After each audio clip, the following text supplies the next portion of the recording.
Assalamualaikum warahmatullahi wabarakatuh.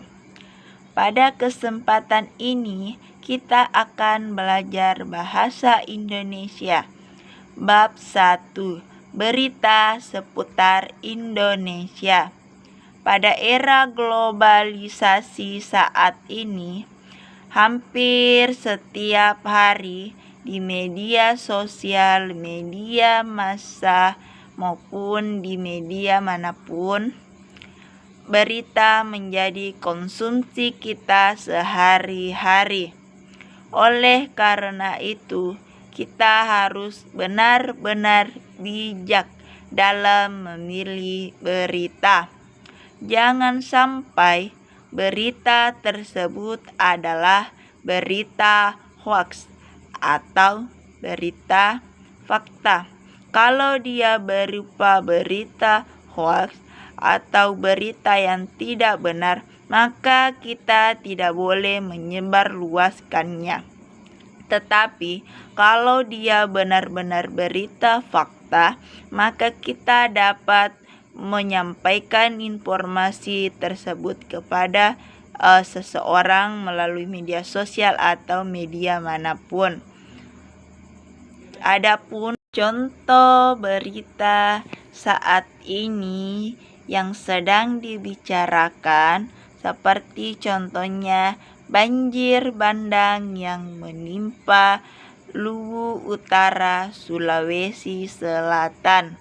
Itu adalah berita fakta karena benar-benar atau sedang terjadi. Selanjutnya kita masuk di materi unsur-unsur berita. Terlebih dahulu kita harus mengetahui berita adalah suatu laporan atau informasi yang di dalamnya memuat tentang sesuatu kejadian atau peristiwa yang sifatnya aktual atau informasi terkini yang sedang terjadi. Ya, jadi aktual itu informasi terkini yang sedang terjadi. Selanjutnya kita masuk di unsur-unsur berita. Unsur-unsur berita yang biasanya kita dengar itu 5W plus 1H. Dalam bahasa Indonesia, A disingkat dengan adiksimba. Ada, di mana, kapan, siapa, mengapa, dan bagaimana. Unsur-unsur berita yang pertama, apa? Peristiwa apa yang terjadi? Biasanya ditanyakan seperti itu. Peristiwa apa yang terjadi? Kedua, unsur yang kedua, di mana? Di mana peristiwa itu terjadi? Kalau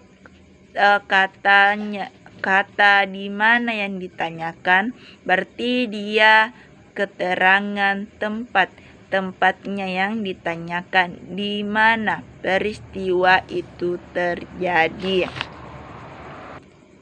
Selanjutnya yang ketiga, kapan? Kapan peristiwa itu terjadi? Kapan? Berarti dia menunjukkan waktu, ya. Waktu kapan peristiwa itu terjadi. Ya, selanjutnya yang keempat, siapa? Siapa yang mengalami peristiwa itu? Ya, siapa yang mengalami peristiwa itu? Dan yang kelima, mengapa? Mengapa peristiwa itu terjadi? Mengapa peristiwa itu terjadi? Dan yang terakhir keenam, bagaimana proses terjadinya peristiwa, ya.